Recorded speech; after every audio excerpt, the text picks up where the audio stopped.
patriotic Chinese netizen reported a YouTuber for promoting Taiwan independence. That was his big mistake.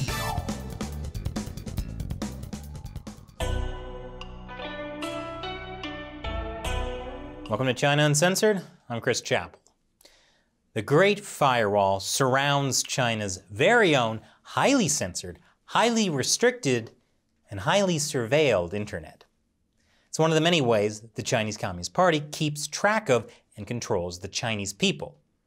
Chinese leader Xi Jinping calls it cyber sovereignty, which means no subversive foreign ideas allowed. And in China, the Great Firewall is changing a generation. When so few have alternative sources of information, government propaganda becomes more believable. Inside China, people are living in an information bubble that the government is getting better at controlling. Now you'd think that some Chinese people would want to go around the Great Firewall to access the rest of the internet and see things that are banned in China, like YouTube. And some of them do, by using VPN software. Using a VPN in China falls into a weird legal gray area. But a lot of people use VPNs anyway, and authorities only crack down occasionally, like during sensitive political anniversaries, or if they want to go after you for something else. But just because some Chinese netizens can use VPN to access the rest of the internet, doesn't mean the internet opens up their minds. In some cases, people use it to fight for the Communist Party's agenda. I mean, just read some of the YouTube comments below this video. Which brings us to the story of a mainland Chinese student who goes by the username Lonely Fly. In December, Lonely Fly was using a VPN to watch YouTube. Specifically, he was watching this channel that translates as Photographer Diary Fun TV.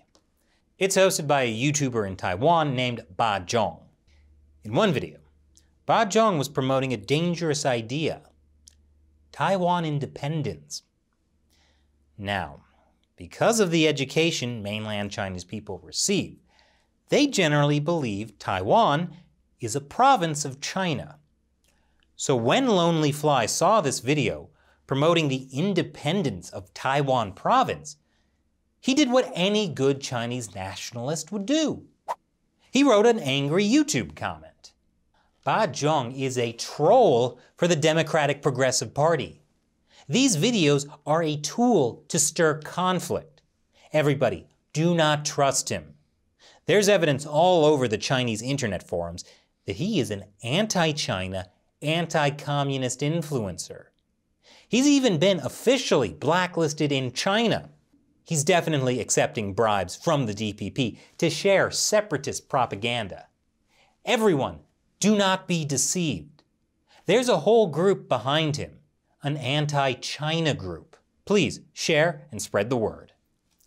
And then, Lonely Fly patriotically reported Ba Zhong to his local public security bureau in China.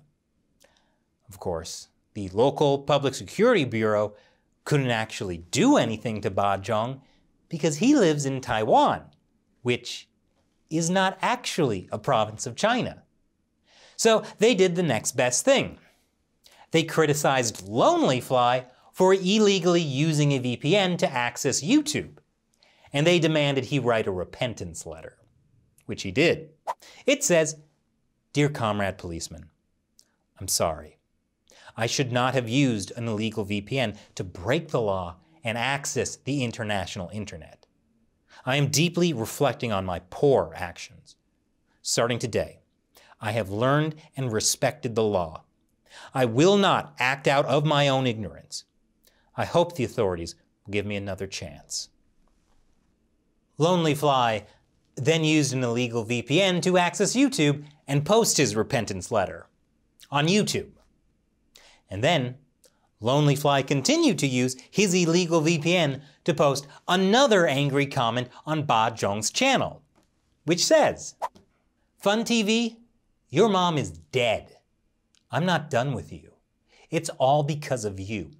It's all your fault. I went to the Public Security Bureau to report you, but was caught using a VPN illegally.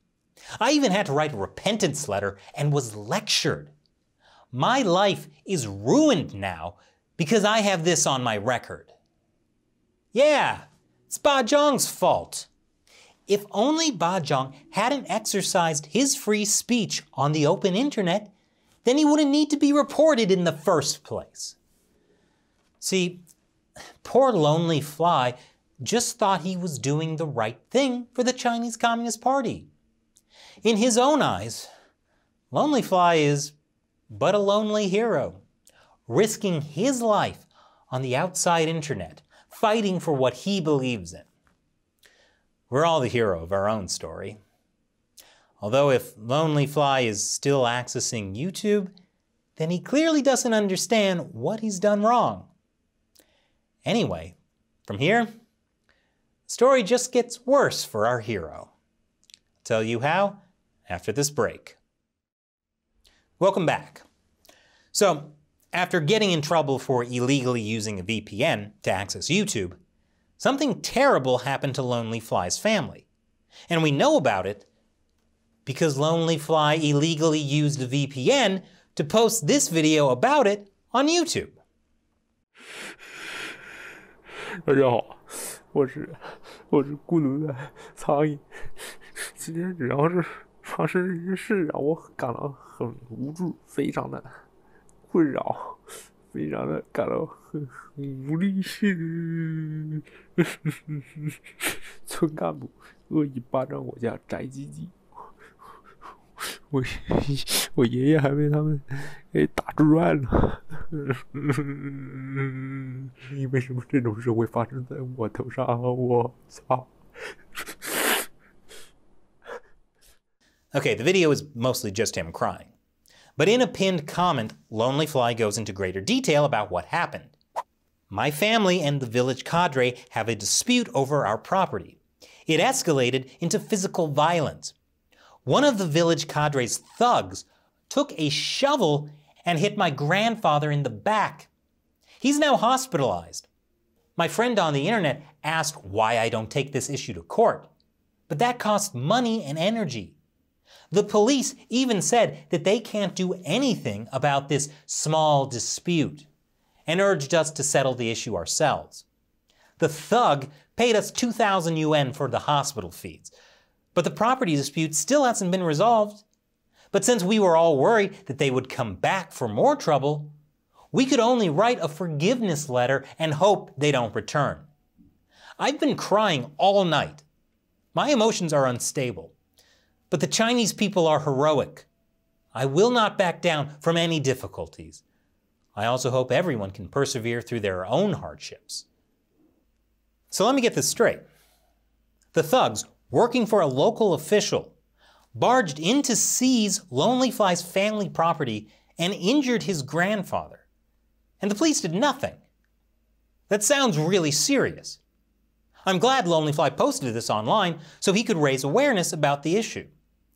But of course, he couldn't post his story on the heavily censored Chinese internet. It would just get him in trouble. That's why he used an illegal VPN to post it on YouTube. In his next post, he explains, I've been warned by the police department. I'm not allowed to post about this incident on Weibo or other social media. I made it clear in my forgiveness letter to them I wouldn't escalate this issue.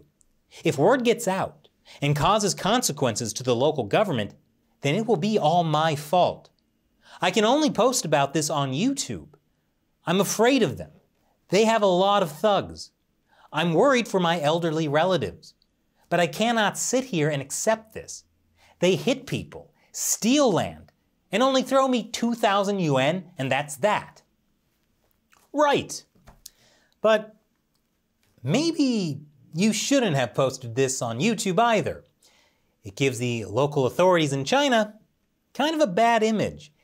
And they too can use a VPN to see what you write on YouTube. Meanwhile, over in the renegade province of Taiwan, Ba Zhang and his audience have had a field day with very open dialogue about whether or not the Communist Party is to blame for the village cadre's actions.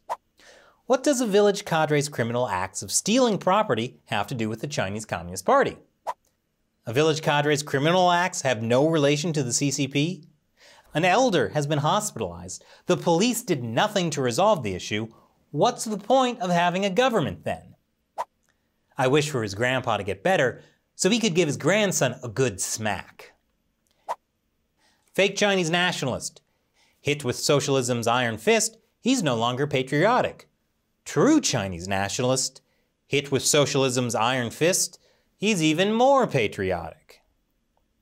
Well, Lonely Fly saw some of these comments online and realized he'd accidentally started a discussion about the legitimacy of the Chinese Communist Party. And so he tried to clear himself by illegally using a VPN to post about it on YouTube. 我发这个视频并没有任何政治意图，请不要但是我的这个视频呢就被有些别有用心的台独分子那些什么废心势力给利用了，还有那个叫什么台独叫什么涉图日记班 TV， 我跟你说这是只是普通的民事纠纷，不影响也不每一个中国人的爱国爱党情怀，你不要在这故意在这煽动，你就是一个跳梁小丑，真是好笑。 But eventually, Lonely Fly realized his mistake. So he used an illegal VPN to go online and delete his entire YouTube account. Better late than never. That was 2 weeks ago, and we haven't heard from Lonely Fly since. I hope he and his grandpa are doing okay. Because if there's any lesson here, it's not that Chinese people shouldn't use a VPN to access YouTube. They should. But I hope when they do, they can use it for what the internet was originally intended for. Cat videos. And also to learn the truth. I hope people in China can learn about what happens to patriotic people like Lonely Fly, who was persecuted despite trying to push the party line. No matter whether you're a Chinese dissident or a patriotic Chinese citizen who loves the Communist Party, as long as the party rules China, you will eventually be persecuted. And on that inspiring note, I'll now answer a question from a China Uncensored fan on Patreon. Patreon is the best way to support us, because so many of our videos get demonetized by YouTube and we have a whole team to support. Today's question comes from Chris Gracie. Chris, any thoughts on the possibility that the CCP may have knowingly released COVID-19? Not such a crazy conspiracy, considering the effect it's had on the USA, UK, etc., etc. And supposedly little in China. Good question, Chris. I think it's unlikely to have been done on purpose. The CCP is obsessed with controlling everything. The internet, religion, even foreign officials.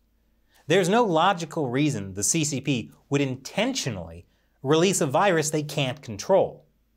They haven't controlled it in China either. Any reports you read about how China has done such a great job controlling the virus are based on lies. We don't know the true situation there. There are some reports that it could have accidentally leaked from a lab. And if that's the case, you can only blame poor safety standards and human incompetence. But we don't know if that's what happened, because if it was, the CCP would just cover it up with more lies. Thanks for your question, Chris. And thank you for your support. China Uncensored is only possible because of direct support from viewers. Go to patreon.com/China Uncensored and contribute $1 or more per episode if you can. It can make all the difference. Once again, I'm Chris Chappell. See you next time.